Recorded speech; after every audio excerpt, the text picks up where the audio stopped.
Welcome back, everyone, to the Human Role. We are now in season 2, episode 9, where we're going to talk about work opportunity tax credit. So that's kind of what the acronym is known as WOTC, WOTC. And it is a really good tax credit that is, really beneficial for employers and then also for potential employees. So before we get into that, I wanted to thank everyone, like always, for watching, liking, subscribing, commenting on past episodes. I hope that continues. If there's anything specific that you need some insight on or would like for me to talk about, feel free to reach out and I will get that added to an upcoming episode. But let's talk about, let's take a little quick deeper dive into WOTC and what that specifically is for companies. So work opportunity tax credit, it's a federal tax credit where, employers can look to hire target groups of employees that face specific barriers when trying to seek employment. And so in return, the government will help give back tax credit to employers for hiring these groups. With this program, it also helps lessen certain burdens of other governmental agencies. So we'll get into the specific target groups, as far as veterans and people who, are on food stamps or something of that nature in a little bit. But the more employers that partake into this program and support, hiring employees that may fall into one of these specific target groups, it really does help full suite other agencies. Also helps the employees because they may experience, harder times in getting hired elsewhere.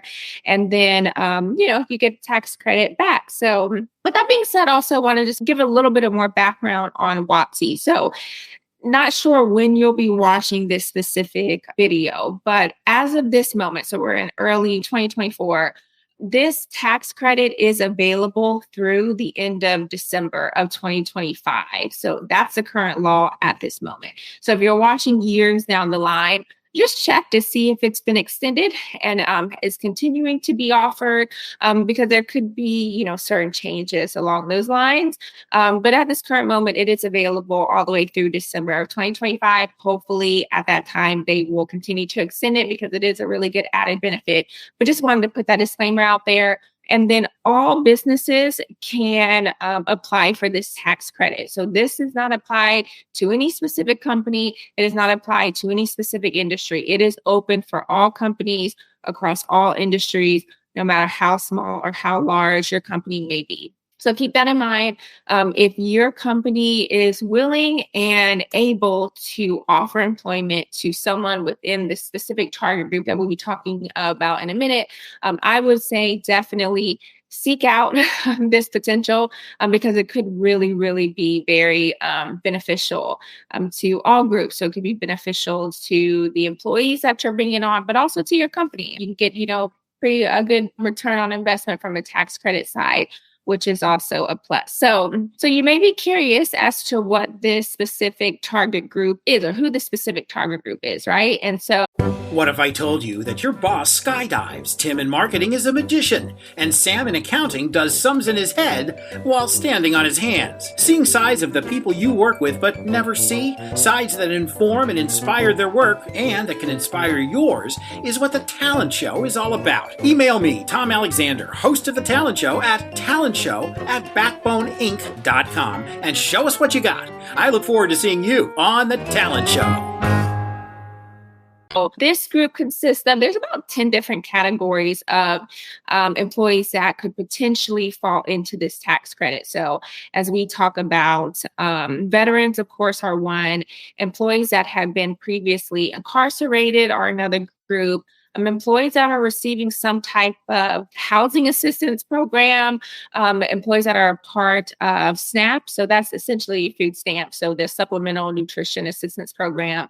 Employees also that have been consistently on unemployment for at least 27 weeks. So that's about 6 months or so, over 6 months. They can also apply for this too. And there are definitely parameters. So I want to say, for someone who has been incarcerated, you have to hire them within the first year of them coming out of prison or jail. So you want to definitely look over those specific details, right? I will leave a link in the comment section to the actual IRS website that shows all of the qualifications because there are a long list. And then also there's like certain time frames for some of those specific groups, which is really important for you to take note of. And then secondly, there's some more groups. So employees that are in rehabilitation services. So if you hire someone who's in that type of program, you can get tax credits back for that.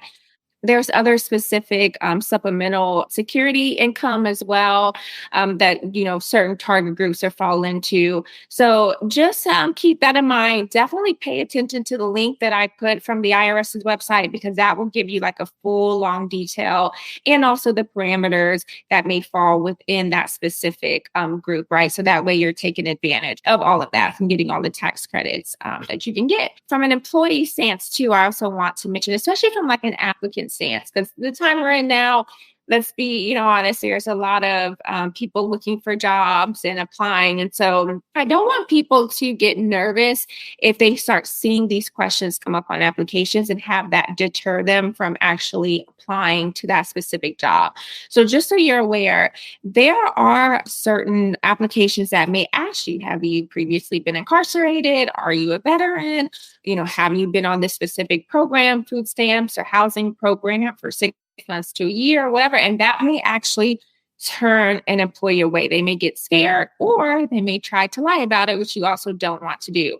So just don't be alarmed if you're an employee who is, or if you're an applicant looking for a job and you see these questions pop up on your application, definitely make sure you're filling those out appropriately because this could also help your company. And it might not be a negative thing. It might actually be a plus to the company, right? As they're looking to hire. They may not turn you away. It could just definitely add to their company getting an actual tax credit. So you don't want to be misleading in any way, of course, because if the company is using a certain system on the back end through their provider, HCM provider, and they're spot checking all employees, then something could come up later and that definitely wouldn't work out well for you if you're not being truthful on the application. So just keep that in mind. When you see those questions come up, it's not necessarily that anyone is trying to X you out from the application if you have to answer yes to some of those things.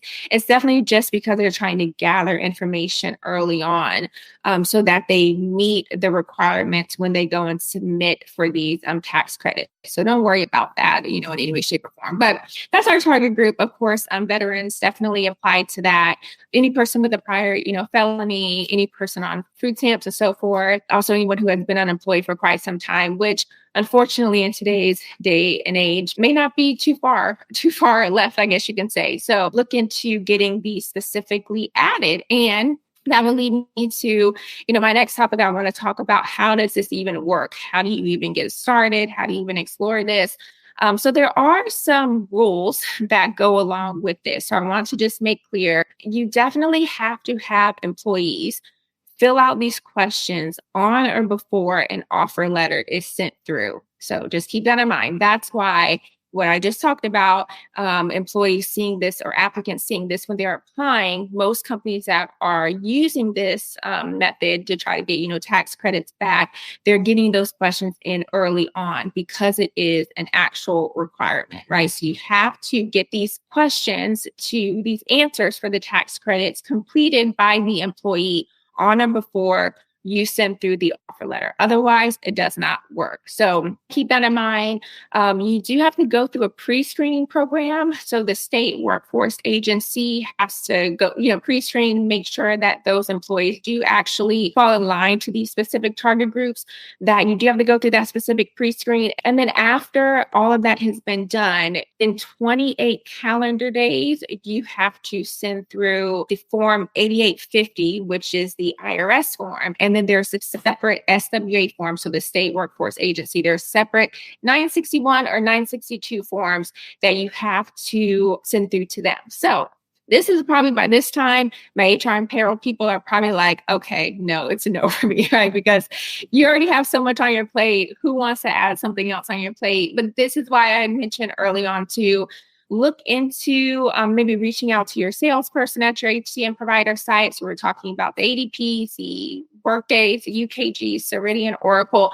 For sure, those groups, and I know a couple of those that I named already, definitely have a separate WOTC department on their side that will handle all of this for you. So I would say to look into that first, because that could definitely be really, really beneficial for your company if you already have them handling it. And then also your team doesn't have to take on that actual burden. That could really solve what you're worried about already. So there we go. Already kind of hopefully have a resolution. Hopefully it's not too overly expensive. Because if not, then unfortunately, yes, this would fall on your team's plate. And it would be something within those specific deadlines that you'd have to send through. And then you're talking about more IRS forms that have to be filled out appropriately. But if you do get approval from your executives to potentially purchase this module with your HCM providers, the tax credits could be pretty beneficial, right? And so I would definitely recommend looking into it, right? Recommend just kind of exploring it to kind of see what the cost potentially is and then how much potential money you could have. So another thing, you really want to make sure that you have a target audience for the target group. So what type of industry your company is in, and if this specific group would even fall into your specific industry, because you don't want to go and get approval to purchase a WOTC module within your HCM provider and then not have any employees that apply. But I will say, if you look over the list and the link that I'll leave, someone's going to potentially fall into it, especially with the economy we're at right now. And when you talk about the unemployment one, that someone has to collect unemployment consistently for 27 weeks. I mean, at this current moment, unfortunately, that's not necessarily overly far-fetched. So I would just say it's at least worth exploring and, could really be beneficial for your company. One thing I also like to say is that in the payroll and HRC, we're not necessarily known to bring in the bacon per se. I know I mentioned that in, a couple of past episodes. What I would really, really, recommend is that, we're not sales, we're not helping generate a lot of revenue, but we are paying that revenue and making sure the bacon is flowing properly and people are happy with their pay and, with the HR and company. But any chance we get to help bring back money to the company, I think is always really good. So I would say to absolutely just look into it as much as you can, because the tax credits can be definitely really beneficial. And with that, you may be asking, well, what's a tax credit? Right? So the highest tax credit is $9,600. Yes, $9,600 per employee. And as mentioned earlier, too, there is no cap on how much money a company can bring in from this tax credit. There's a cap on a per employee stance, but there's not a cap on a company as a whole stance, right? So per employee, there could potentially be a cap of $9,600 for a specific individual employee, but there's no cap on how many employees and no cap on an actual dollar amount. So when we think about, there are some programs where it's okay, you can collect this much money up to 50,000 or 100,000. That's not the case. You can collect this amount of money for all employees without any cap. So that could really, really be beneficial. And then the specific, tax credits, there's other stipulations with them. In the link that I leave you from the IRS website, you'll also see the different breakdowns on the dollar amounts. 9,600 is a very high level amount that goes over a course of, I want to say 2 years or so. Also, there's an hours work cap as well. So the employee, in order to at least get that much money, the employee has to at least work up to 400 hours to get the minimum amount, which is typically around $2,400. The employee at least has to work 120 hours, 125 in between a 400-hour range. So just keep that in mind too, that there is an hours cap on how much an employee, at least hours minimum, at least on how much an employee has to work for you to get that dollar amount. And then it's a certain percentage. Like if an employee works up to 400 hours, the company can get 40% of that employee's wages. And then if an employee at least works 120 hours, then you get 25% of that employee's qualified wages, right? So there are different breakdowns for each specific one that you definitely want to keep in mind. And then each target group has, and dependent upon how many hours that target group works, those tax credits are different. So you'll definitely see that listed out. So it's not going to be, hey, look, you hire this person and then within a net 30 or net 60, you're going to get all this money. No, that's not the case, right? So obviously the employee has to work a certain amount of hours. You need to retain the employee. You have to follow those specific processes, but then the money in return could come, a year later, 2 years later. So definitely keep that in mind. It's not going to just happen overnight, but it definitely can happen. It definitely is beneficial, and it's something to help the government, but also to help the group, these specific groups of employees that are struggling to find work, right? And are constantly hit with certain barriers. This is just something where it's like, hey, look, you help them out, you help the company out, you feel good as well. And so it all comes full circle, right? And just, being helpful to people is the key to life. So wanted to just give you all that background story on WOTC. Some of you may already heard about it. Some of you may already know about it. Of course, this was a brief, run through of that, but you have to make sure, just as a recap, you have to make sure that you have the employees fill out these specific questions on or before you send over the offer letter. So just keep that in mind. And then after an employee starts, you have 28 calendar days to send over all of these forms. So the 8850 form, the 9061, and or the 9062 form. And then, from there, of course, the employee has to keep up with their specific hours, making sure there's an hours tracking, how many hours they're working. So that's why I would recommend to have this go through your HCM provider. For example, if your HCM provider charges maybe $1,000 a month or $1,000 a year, if you look at the potential ROI, if you're going to definitely be like mass hiring and bringing people in, and then, you're getting 2,500, 3,000, 9,600 or so forth, the ROI on that, like the return on investment on that is great, right? And so you're getting money back. So it's pretty much a wash, right? And it is really beneficial. You're hiring people that would be so happy to be hired, and you're able to show the company that you're bringing money back. So that always helps us. I always want to help our payroll and HR people because we definitely deserve it. We got to pat ourselves on the back whenever we can. So I wanted to bring this gem to you all. So that being said, hope you all got some good added insight. If you were not aware of WOTC, the Work Opportunity Tax Credit, I'll definitely leave the IRS link in the comment section.